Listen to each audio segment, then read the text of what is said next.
असंच प्रेम राहू दे। आज तुमच्या आशीर्वादानं या महाराष्ट्रामध्ये तुम्ही मला निवडून दिलं। या महाराष्ट्रात 2 नंबरचं मताधिक्य तुम्ही मला दिलं। जरी मी मंत्री झालो असलो की मंत्री हे महाराष्ट्रासाठी आहे। सातारा झाल्यानंतर फक्त बाबा आहे एवढं लक्षात ठेवा। आणि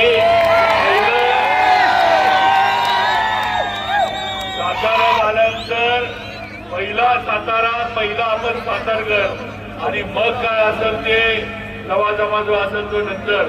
मग कायम तुम्ही मी आपण सगळेजण शेवटपर्यंत शेवटच्या श्वासापर्यंत सातारकर म्हणूनच राहणार आणि सातारकर म्हणूनच जाणार एवढं या निमित्तानं सांगतो।